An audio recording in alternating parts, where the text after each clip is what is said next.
Okay. Well, thanks for sticking on with the technical snafu. I lead, I'm a hardware research manager at Google, working on Pixel and other devices, and I get the pleasure of leading our inclusive design program within our design studio, working with those wonderful people that you see on the screen that were introduced earlier. What I love about being at Google, I've been there about 8 years. I get to work with people who not only dream about changing things in the world, but also take concrete steps to get there. Next slide. So our mission of our program is we want to take a systematic approach to innovate product inclusion, to kind of create differentiation that not only helps people with A11Y and people with disabilities, product inclusion, but also that you can eventually have curb cut effect or benefits for everyone. And we've been trying this for a number of years now. And what really started to unlock our program when we realized that we have to work with the communities we're designing for at the inception of our projects. And the two examples that we'll use today, guided frame and magnifier, exemplify that. Next slide. For us to work on these issues, we definitely need a culture within our space to innovate. Innovation is a lot of trial and error, coming up with ideas, and then having the humility to realize when you work with your communities, that failed, and then having them help us come up with something better. So this is a quote from our Ivy Ross, our VP of Design, that kind of sets the culture of our group. So she's saying, we want people to be seen, and then we want to serve them. And I think the humility part, doing co-design or community design, is a key part of that service. And now we're going to get to the good part. We are going to get to the kind of the end of the story. I'm going to show you the guided frame video, and it was played at the Super Bowl. So now imagine yourself in the middle of the second quarter of the Super Bowl. It was a great time. San Francisco was destroying the Chiefs. Sorry if you're a Chiefs fan. I like the Chiefs too, but I've become a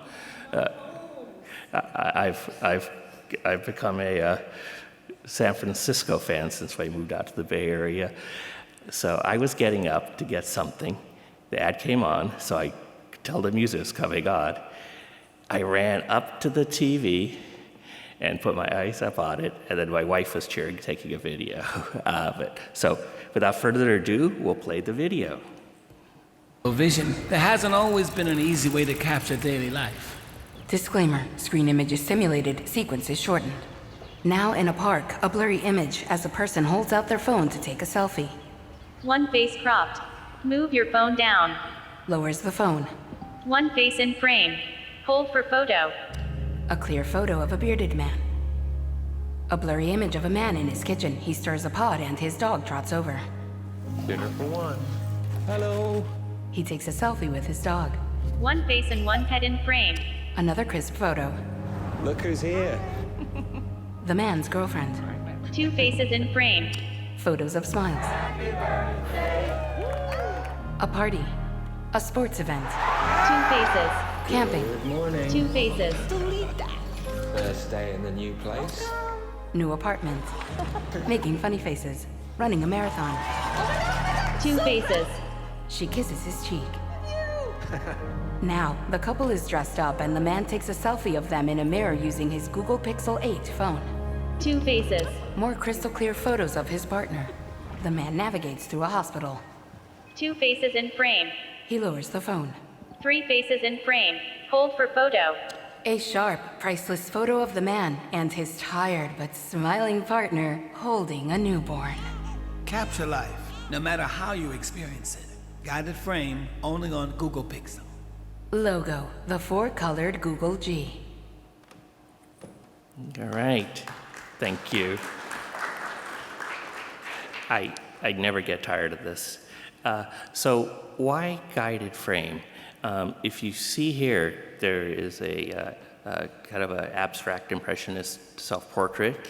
It is my self-portrait. I am an oil painter. I've been using my vision over the course of my adult life, and I've always been a visual artist growing up, and so every few years I relearn how to paint. My style changes because of the life experiences I have, but also importantly about what I'm physically able to see and how I adapted my painting style.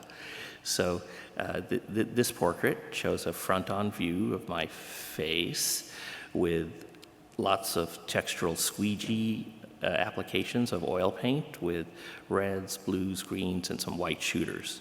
They're supposed to add texture to the painting and kind of represent the spectral bands and things I was seeing in my eyes at the time. So what guided frame has done is to be in the art world these days, and painting is obviously a very ancient practice, right? You have to be online. You have to communicate with the artists, you have to communicate with people, galleries or dealers, you have to tell your story. And being able to take pictures of your work or your process or things to communicate is critical. Guided frame has opened up the ability for me to do it myself and not always have to rely on friends and family to support me in that. And I realized that at a younger age, I used to take pictures with a manual Nikon camera, and now I feel with guided frame and where we're going with it, that world will come back to me.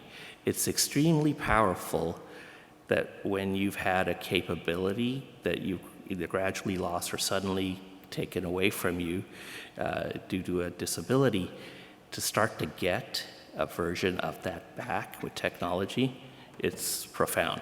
Now I'm going to pass it off to Lingeng, who tell the story of the original inception of guided frame. Thank you. Thanks, Sanjay. My name is Lingeng Wang. I lead technical program management team for Pixel and Pixel ecosystem. I use pronoun he, him. I'm an Asian male in my early 40s, wearing short sleeve shirt and blue jeans. So yeah, today I'm really excited to tell the story behind guided frame and how it first gets started.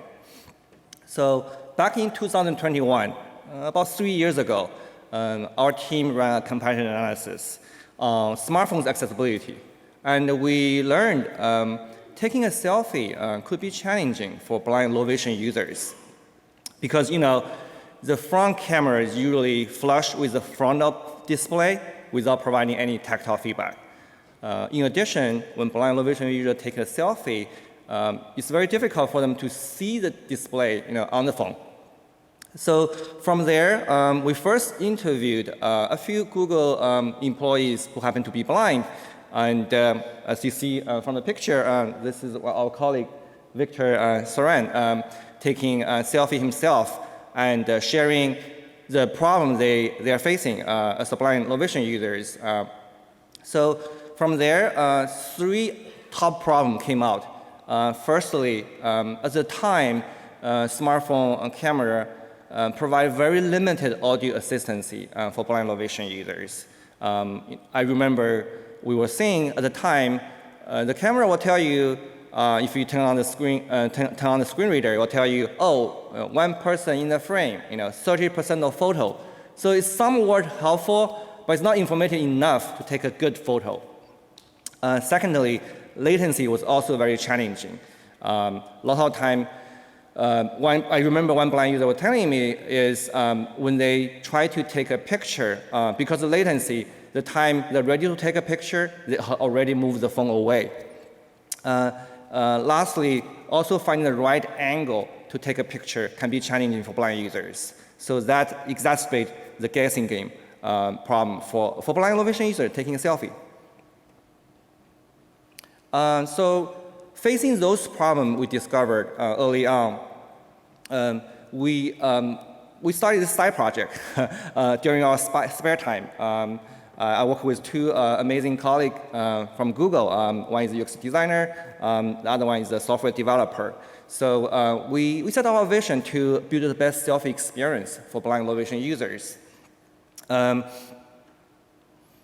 here, over the next 2 months, during our spare time, we start building putting concept together, building a very raw first prototype. So here it is.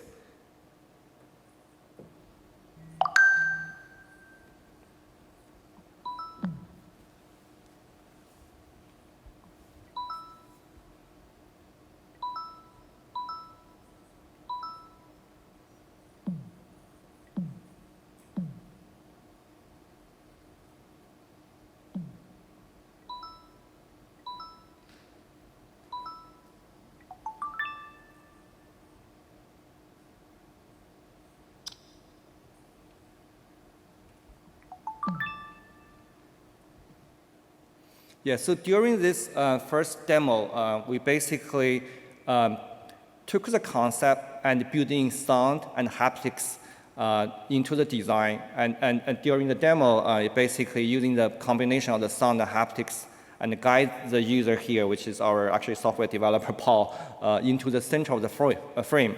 So the first prototype is very raw, I mean, from a sound design standpoint, from the UI standpoint. But we took it to an internal camera hackathon. And from there, we got a lot of really great feedback as well as support across Google. So from there, I partnered with Sanjay's UXR team, and we're able to convince the leadership to put this feature into the Pixel roadmap. So from there, we actually put a very small, scrappy team together with experts across different areas, and we hit ground running. So in October 2022, actually about 1 year after we had the first concept, we launched the guided frame on Pixel 7. So embedded with talkback screen readers, we combine haptics, audio, motion, as well as high contrast visuals to guide users to take a perfect selfie and make that experience accessible for everyone. But we didn't stop there. Throughout the development, we learned so much more insights about how to make the entire photography experience accessible for low vision blind users. So I'll pass on to Mei, who is our inclusive UXR lead, tell you more about it. Thanks. Thank you. Yeah, hi, I'm Mei. I'm a UXR in Google's inclusive design program, working on hardware devices. I'm an Asian woman. My pronouns are she, her. I'm wearing a light blue shirt and with a pair of blue jeans. Blind and low vision users told us they do want to take pictures, just like everyone else. They want to take pictures for their families, their pets, for landscapes, and for their travel experience. At the same time, they want to share those photos as well. In order to take pictures, they need a very concise description of the camera view and explanation of the context for the view. And they want to know people's facial expressions or body language, and they need guidance for how to position the camera correctly. These insights led into Guided Frame 2.0. Now, Guided Frame is available for both front and the rear cameras, and it guides users to take pictures not only of selfies, but also pictures of people, objects, and animals, their pets.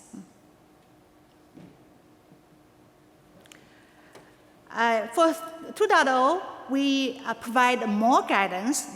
I'm talking about the improvements we have made, and more guidance for taking selfies. For example, alert users, now your faces are maybe cropped at the edge.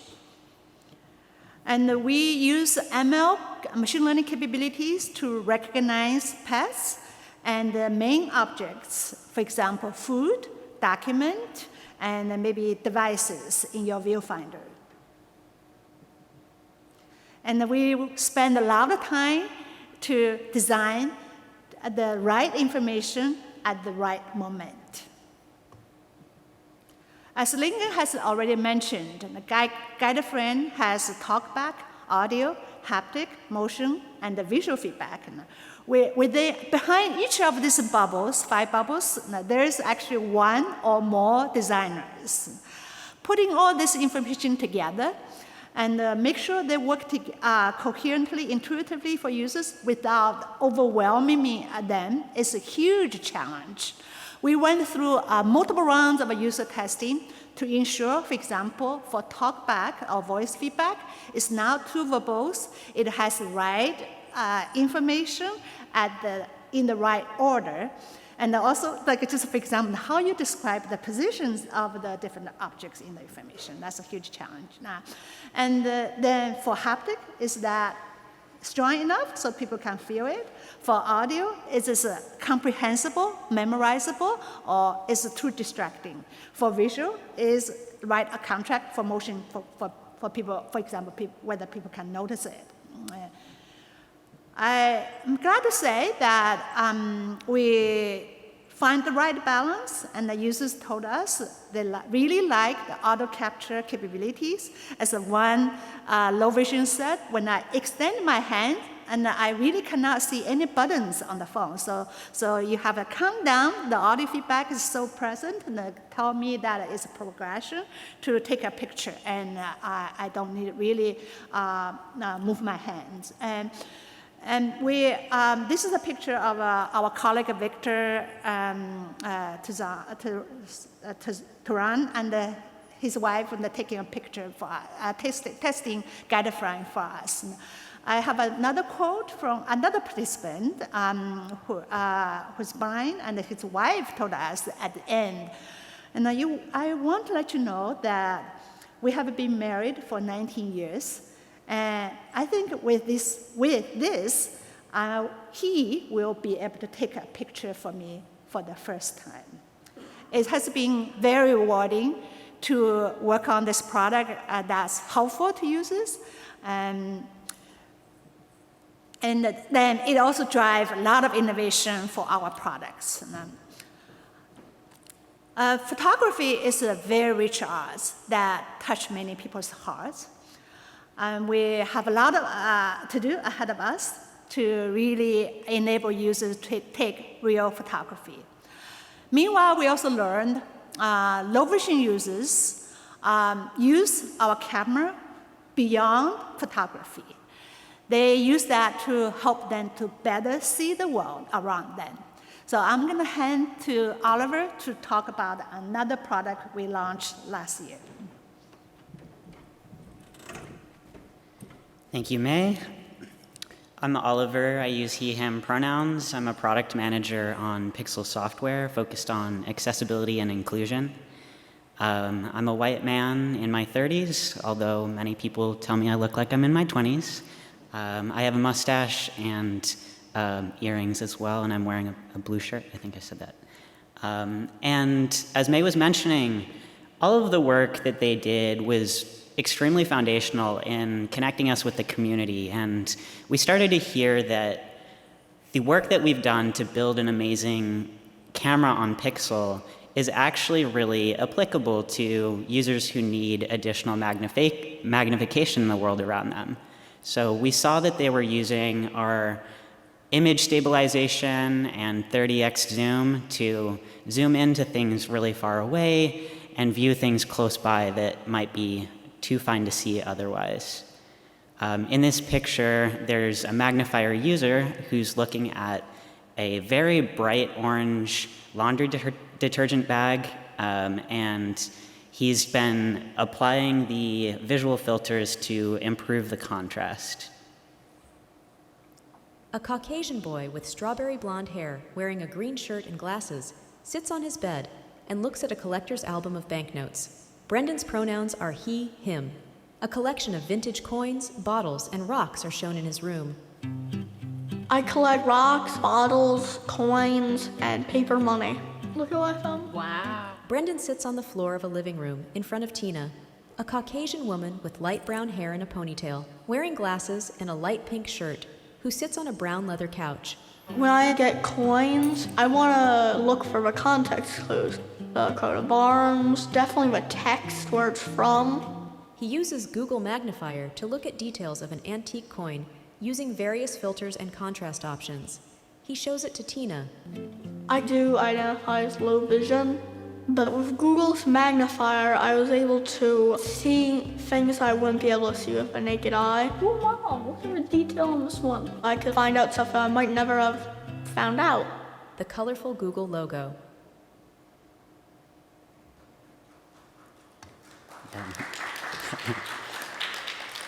So yeah, Brendan was amazing to work with, and it didn't start there though. We had learned from our work on Guided Frame, we really had to start at the beginning with the users, and we call this community co-design. So before we picked up any design tools or started programming anything, we met with the users themselves. We worked with folks in the US at the Vista Center in California, the National Federation of the Blind, our partners in the UK, Royal National Institute of the Blind, and then also met with low vision Googlers. And what we really wanted to find out was, what do they want to use Magnifier for? And as you can imagine, there's a lot of different scenarios that people might want to use a magnifier. There's text reading up close. There's other nearby magnification. Some users want to zoom in to see the results of a COVID test. Others might want to inspect a splinter or a wound and see what care it might need. We also, heard again the distance viewing, seeing signs behind counters. Navigation came up quite a bit, seeing street signs, finding your departure gate. We also heard about looking around you, so whether that's finding a specific thing, your keys or wallet, or exploring a museum or artwork. And then finally, the mirror situation. A lot of users were employing the front camera to check their makeup or check they don't have anything in their teeth, because physical mirrors can be feet behind or feet across the counter, and so it can be really hard to get the magnification that you need there. And so how did we do this? We, in addition to interviews, we're lucky enough to get some diary footage as well. So as users moved around their daily lives, we got these real-life updates. And here's one from Robin at Royal National Institute of the Blind. Hi folks, Robin here. I'm inside Edinburgh Airport and I'm about to fly to Dublin and then on to Los Angeles, LAX. And behind me there's a big departure board, but I'm not able to read it. And one of the things that would really help is Pixel Magnifier. So Pixel Magnifier will enable me to scan that board and magnify up the text in the color combination that works for me, and enable me to reach my flight with a lot more confidence. It was an absolute delight to just watch all the real-life scenarios. And the other thing that we learned, in addition to the what, is the how. And this is really important in choosing the actual implementation itself. So the central tenets that came up for us were around quick and easy access. People are often in urgent scenarios trying to catch their flight or their train, or maybe they're at the front of a line and they don't want to hold people up. So really easily being able to open the app. Next, configurability was huge. So being able to change the visual effects, personalize it for not only your own site, but also the many different scenarios that you might find yourself in. Really extreme highlighting or low light in a very dark restaurant. All of those combining to need personalization in the moment. Simplicity came up as well throughout. So many users get overwhelmed by the complex UI, and having a really basic design that they can find everything that they need easily and consistently was huge. Lastly, privacy was of the utmost concern too. People wanted to be able to use the app discreetly without raising attention to themselves, and also have a private experience that is very different from photography. So they had been using their cameras and found that their photo albums would be clogged up of things that they really didn't want to share in the same way they want photos to be shared. So there's a quote from a low vision user here. "I would want a magnifier that's clear and easy to access, because for us, it's already really hard to navigate with all the dials and functions on the phone. We need something that we can readily and discreetly invoke." And we really carried that with us as we designed the product. Throughout this process of about 4 or 5 months, we did multiple rounds of user testing. And our very early user testing worked with low vision users in a really scrappy, rudimentary prototype where we wanted to understand how users wanted to zoom. Zooming is at the very center of what we're trying to accomplish with the magnifier. And we employed this research both with low vision people and people with low vision with dexterity limitations. We wanted to understand zooming across different abilities there as well. And we came away understanding the importance of image stabilization, smooth zooming transfers between lenses on the camera, and then also the variety of different zoom mechanisms. So being able to both have buttons for people who don't have the same fine motor control over using sliders, and then also pinch and zoom mechanisms as well for people who prefer that to control their zoom. The second round of testing we did was a lot more comprehensive. So we worked with about 25 or 30 different folks across the US and the UK, and we learned again, users want to be able to see the output, but sometimes they want to hear it too. So we ended up integrating with Google Lens to really quickly point people over and allow them to have the text read aloud or translated, copied, or shared. We also learned how important and delighted people found the temporary freezing capability. A lot of folks get tired holding their phone up in a live camera view and wanted to snap a picture and then zoom in more easily that way. So we launched back in October and have maintained a 4.5-star rating, and this resonance with the community really didn't happen by accident. We worked with Brendan, the low vision user we saw earlier, to develop that marketing, and along the way develop this product with their help. So next I'm going to pass it back to Mei to talk about more of the challenges that we faced. Yeah, we learned so much by designing and researching for guide frame and camera. At the same time, we realized there's still a lot more to do to optimize the experience. So I'm going to quickly talk about some goals we set for ourselves and the challenges we have experienced meeting those goals. First of all, for ease of use, I have been thinking, how can we design experience that's so simple, so intuitive, and actually we can make the concept of accessibility disappear. And you can just naturally interact with the product like in voice, in any form that you feel that's right at the moment. One user once told us, "Now, I would like accessibility to come to me instead of I'm going out to look for it." And the users talked about that there's so many apps out there they have to download, evaluate, and then many times they spend money, but they won't work. So we want to design for ease of discovery, and we want to design for easy to learn, And the users want a lot of experience to be integrated with apps they commonly use and or frequently use, for example, maps, cameras, and Chrome. And the voice interaction, that wherever is possible, we think of that as a very natural form of interaction. And for challenges, and we work across Google's and feel so touched by the commitment by all the teams we work with.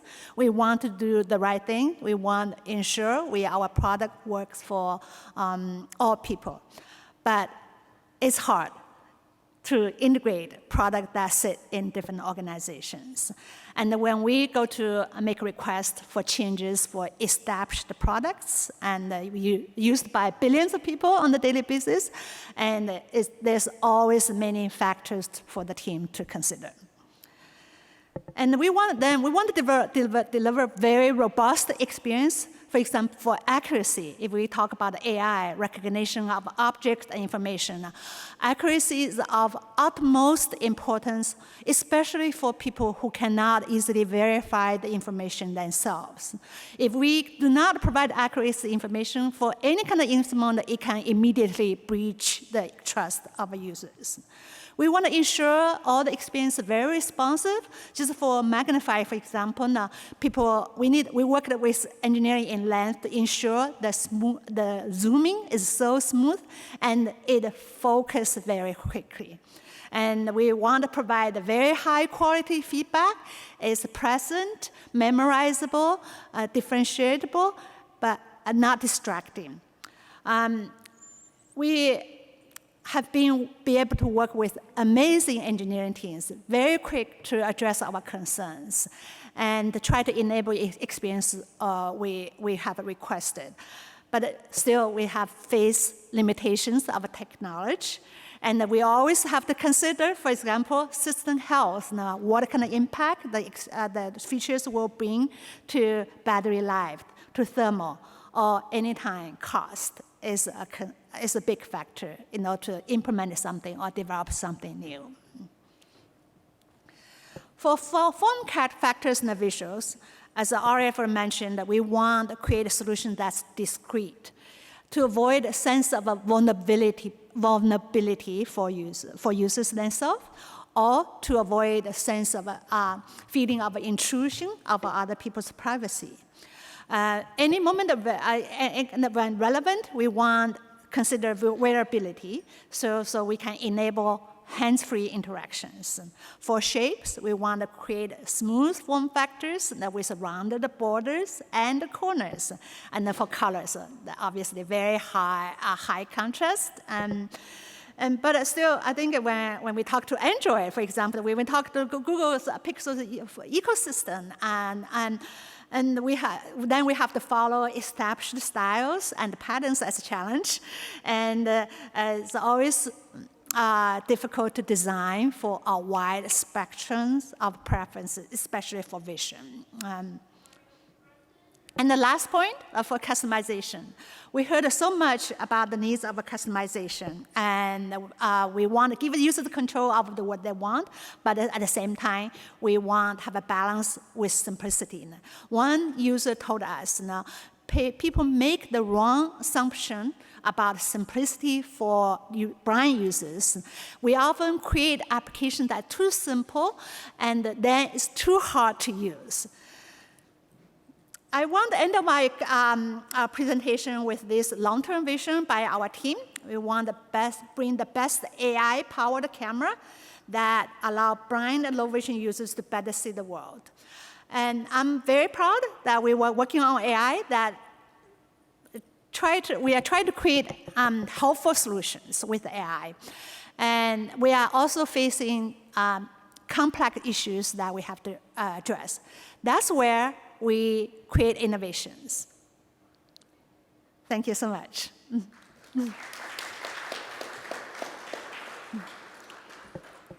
Yeah, feel free to reach out, and we really over time a little bit. Are there any questions? They're not taking questions. Thank you. That was an excellent presentation from Google on the Pixel phone innovations from Mei and Oliver and Sanjay and Lingeng.